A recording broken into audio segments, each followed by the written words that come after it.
Yeah, I think Andrew Tate probably did that on purpose to get ahead of like to use it as a ploy to turn around and do this. Kind of like 1090 Jake was saying earlier about like if somebody paid me for something later on, they could turn around and be like, look, I paid him and he did exactly what I told him to do, type shit to fuck up the credibility. So I think he might have did this on purpose to be like, oh, they're out to get me. You know what I'm saying? There's also an angle. Nah, it might be. Hold on, let me keep listening. But again, it's like we can do all this after the fact, and oh, bro, he said what he said, and he shouldn't have said it. Nah, bro, but they can't use two of the same clips in the edit, bro. Yeah, they can't no, hold on. Here's well, what this is bringing out to me is like maybe a question that y'all are asking to the camera that people are seeing, you didn't ask to him. You know what I mean? Because I remember saying, how did y'all know that the Romanian government was investigating them or it was ongoing? Now, we know that right now, but if y'all went months ago, why wouldn't y'all print that if y'all knew that if the Romanian government is saying, oh yeah, we're still investigating them? Bro, he said any investigation that ever came up for him wasn't when he was in Romania. And he also said that when he was talking about the whole police raided him there, he said it was a swatting and basically it wasn't ongoing information, ongoing investigation. Like, so what the fuck? Let me keep playing. This street broke last night. Andrew Tate was arrested in the UK in 20, and there really is a lot of details had learned that the PPS who you need to get in touch with. This ain't shit. Yeah, but this was misleading. I ain't gonna lie. They said they said this clip is coming from a special report on January 12th. Here's the thing. Just drop the interview uncut. Jobs be completed? I don't know. There has been. You see, these cuts are like so convenient because you don't see both of them in the same spot. And also, his background is different from Tate's background. In a lot of bad press about you. Is the audio the same? Say again? Is the audio the same? Well, we don't know if the sequence of audio is the same though. Like imagine I chopped up this conversation with me and you, right? And I made it where I asked questions and then you said dumb shit. And I'm like, yo, this thing is an idiot. You get what I mean? No, I understand that part completely. But what I'm saying is if the audio, like, because they only play one clip, right? It's a 30-minute interview, right? So if they played a 30-minute interview, right? My thinking is, okay, you got a 30-minute interview. Even if I added in clips of me switching from the interviewer to you, if the audio is the same, the audio is the same. Now, if you're nitpicking, yeah, no. But if you're answering questions that I didn't ask you, or you're saying things supposedly in context, but I'm taking it out of context because that wasn't the context you were asked in, bro, that's dishonest. Yeah, they falsifying that shit. I'm asking, is the audio the same? Because from the we don't know though. We don't know yet. They just put out a 2-minute clip that's like a preview type shit. Okay. Hold on, yeah, I'm gonna play a little bit more of this where they claim it's incriminating. And by the way, these are old ass clips. It gotta be from like 2018 or something like that. I had about 5 girlfriends, all smoking hot. And females are an asset. Attractive females are absolutely an asset. And if you disagree with me, walk in the club with 10 blondes and you'll see who the most important guy in the club is. Fuck the champagne shows. Who the fuck cares who the most important guy in the club is? The most insecure guy in the club, it's important to that guy. Well, you see, this is where I kind of lose off of what Bruce Rivers is saying, because, you know, he's a lawyer, so like he's looking at it from one angle. Like, there is a realm of male and female dynamic, and obviously he doesn't care because he's looking at it from a criminal perspective. He doesn't care about a dynamic in a club. But for anybody who goes to the club, the difference between the guy who spends his fucking whole paycheck trying to make a moment is honestly sometimes just ego and also trying to be someone. So like that environment definitely does count. You know what I mean? Again, maybe not in the grand scheme of things, but like it matters for those people who are there a lot. But it should never be important to you to be the most important guy in the club. What should be important to you is the people around you having their respect but having their respect not because you're walking in there with 12 blondes. I've walked into a club with 10 girls, and there's guys next to me doing champagne shows. Is anyone looking at their table or my table? No one gives a fuck about their table. Pussy is the most important driving force of this planet. Pussy is the only reason that empires were started and wars were waged. It's the only reason all you guys are out there are even interested in having money. If there was no pussy about, you wouldn't care about having money. You'd say, oh, I'll have a little bit of money and I'll just play chess all day. I don't care, I'll play video games. The only reason we want cars and clothes and six packs and houses and shit is for girls. That is so simplistic. Girls are the driving force. That's so true. No, Tate's right, money. Fuck what this nigga's talking about. So when I realized that, like obviously you could get deeper, right? I get what he's saying, simplistic. You get deeper, like, well, but, bruh, you gotta procreate. Women, like, listen, if we really boil it down to like our really natural instincts, men, it's like peacocks. Peacocks put on a show to try to attract a mate. Men do too.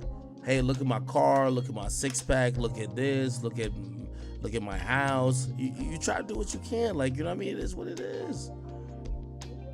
All these assets, I had to find a way to monetize the assets. Now remember, the assets, are something you own.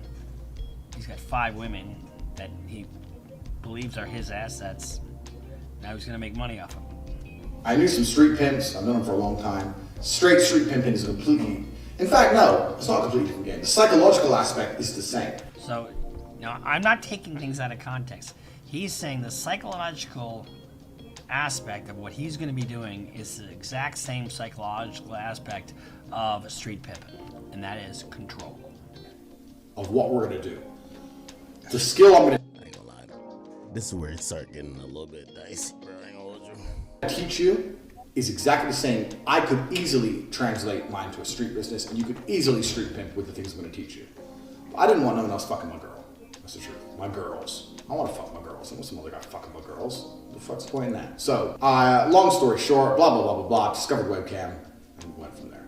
Flew all 5 girls in at once. Sat them all down. So I've been going out with all of you. Here's the truth. Start a business. You want to make money or not. 2 decided to stay. 3 started crying, go back on the plane. Because they're all different places in the world. I had them from when I was fighting. So I went and fought in Slovakia, got a girlfriend. Went and fought in France, got a girlfriend. Went and fought. So I had all the girls around the world. So I told them all to fly in, sat them all down together. Like, who the fuck are all these other girls? I was like, okay, truth time. Bang. All these other girls probably think they're exclusive before they come to him, right? And now all of a sudden he lays the truth down on them. What is that's deception from the very beginning. His words, not mine. I'm a G. I'm fucking you all. I'm a G. I'm gonna start a business. You're all gonna He's a live here. G though. 3 got back on the plane. 2 decided to stay. 2 weeks later, 1 left, and so I was left with 1. But starting with 1 is good. But those 2 weeks, I fucked them together a few times. The G, as he calls himself, started with 5. Now he's down to 1. How much respect would you have for the 1 girl that's still standing there? The 4 girls, thank God that they had the sense.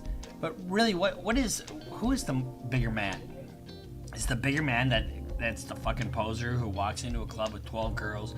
Or is the bigger man who is the honorable guy, who stands by his family, raises a family, has a decent job, goes to work every day, is solid? I'd rather go to a pub than a club any day. When you are that guy, not the G, but when you are a solid guy where you're there for your family, you're not trying to manipulate anybody, and you're a provider for your family, and you are a solid straight guy, that's the G. That's the person who's the real man. Your goal is to inspire a girl to make money and give you the money. Your goal is to rip her off. That's really what he's telling you. Those are his words. I'm not taking anything out of context. We're not chopping this up. This is his little seminar that he was pitching to all these guys out there who think he's got something to offer. So the way you're going to do that is you have to have some element of influence. And you're going to have that element of influence through her respecting you, looking up to you, and her believing she needs you. Now that is a critical thing. You know, the old pimps, what they would do is they'd find some young girl at the bus station, this is an old school kind of thing, or at the mall or whatever, and they shower them with gifts, and then they think they're the best, and you know, and these are chicks that don't have any self-esteem whatsoever, and then they start working for them, and then but it's a slow process.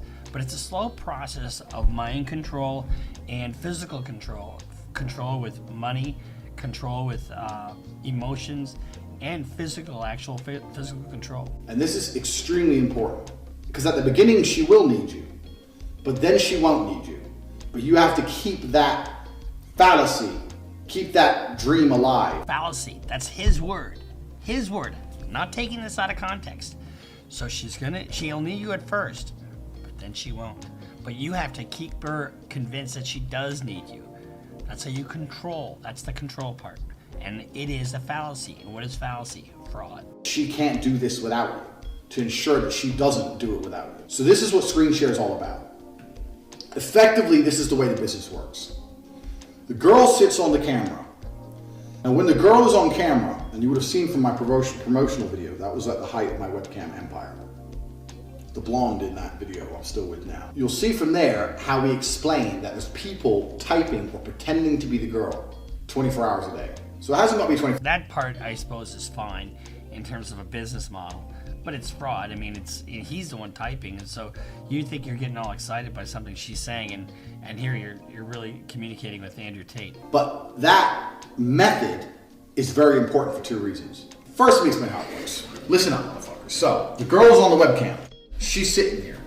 When a girl is on camera, she has a public room, which people will visit, and they will spend money in and talk shit. And when you think about it, the people that he's appealing to on these webcams are just a bunch of really lonely guys, and there's a ton of them out there. It is your job to train the girl to talk to and interact with that public room as much as possible. So when people come in the room and say, oh, hey, how are you? She's like, they type. The men type, hey, how are you? It comes in the box. She goes, oh, hey, I'm fine, thank you. And she has to make sure her public room is engaging and interesting as much as possible to keep people in the room. Now, while the public... So there's nothing wrong with that. Nothing wrong with what he's actually doing. It's the nature of how he's getting the girls there and keeping them there. She can also receive private messages. And all those private messages you are going to reply to. And you're going to reply to them via screen share on a computer in a different room. As long as you're on the same Wi-Fi network, you're having more conversations with men than a girl could ever have on her own. Because she's too busy on her own. She's overwhelmed. She can't talk to all these people. So some guys you have to negotiate with, some guys you have to do a deal with, some guys whatever. You can do all that shit. But even more importantly, it makes the girl believe that she can't do it without you. That's a recurring theme, that she can't do it without you. She is reliant on you. She needs you.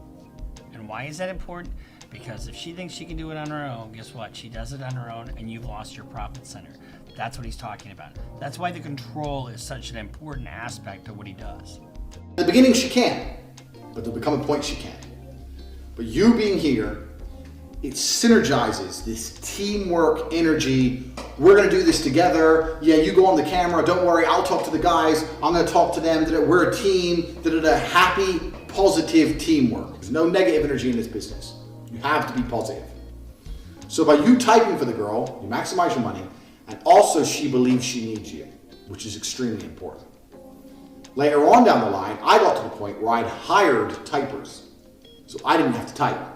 So I'd hired girls to sit and type and pretend to be the girls. So I had girls online. I had an office full of girls pretending to type. So I had 4 typers, 20 girls online, for example. Another reason we use Chaturbate is because they will pay you in Bitcoin. This is another critical part of what he does, and that may impact a criminal prosecution of him later. And if you recall at the beginning of this video, he talked about not wanting to own property because he didn't want to pay taxes. And him not paying taxes is a recurring theme. And so if he's avoiding taxes, you can't avoid taxes with Bitcoin. I mean, you still owe the money. If you're making money, it's income, you have income taxes. Just because you're paid in Bitcoin doesn't mean that you don't owe the taxes. So let's continue. They'll pay you in Bitcoin. You put in your Bitcoin address and they'll pay you in Bitcoin. And this is amazing because you've all seen the thought audit shit that's going on. You've all seen the fucking legalities of banking. Trying to get money out of these sites into your bank without paying a shitload of tax is actually very difficult. See, it's that that whole avoiding taxes, and it's not legal to do that. It's not legal to not pay your taxes. And that was going to be about an hour segment of this fucking thing. But we don't need to do that anymore because in the last 6 months, Chattermate have released a Bitcoin option. So they'll pay you in Bitcoin. So if your girl on there working, let's say you generate $3,000, $4,000, bang, you get Bitcoin into your wallet. Done. No fucking tax, no fault audit, none of that shit. And I had a separate phone with all my girls' guys in that phone, and I kept control of it. And I would speak to them, and before she went online, I would tell her like any basic information. You don't let your girl have this, because if your girl ever runs off and leaves you, which is going to happen to some of you at least, you don't want her to have an address book of all the guys she can get money from. Another aspect of control. You don't want her to have your client list, because if she has your client list, she can leave you. So you've got to restrict her information. So it's systematic, and it's a systematic method of control to control these women. Now, yo, chat, I know somebody ain't say that this nigga's say, yo, this is the ARAB of the human trafficking. Yo, stop playing with my boy, man.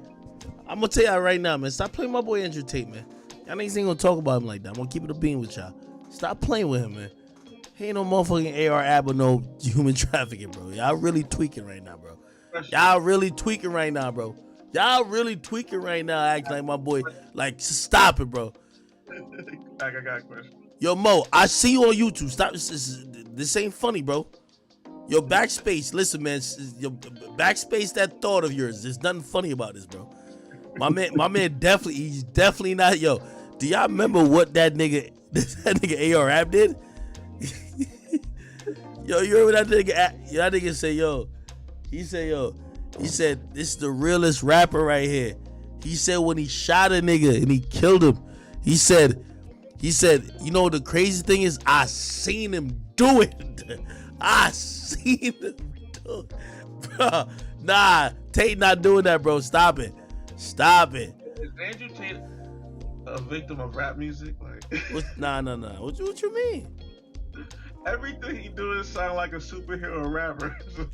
Bro, I'm gonna keep it 100 with you. I think Andrew Tate just a pimp. Like, let me flush it out. Bro, he know how to talk to people. He know how to sweet talk people. I think that's always been his gift. And then I think he started with women, trying to get them to like be a part of his like webcam company. Then he realized he could talk to incels the same way, bro. You get what I mean? No, I hear you. He has a way of convincing people. That's just how it is. But I ain't gonna lie to you. I think the motherfucker funny as a motherfucker, bro. I like Andrew Tate, bro. Like, share, and subscribe to the channel. Turn on all the notifications for future update. Until next time, take care.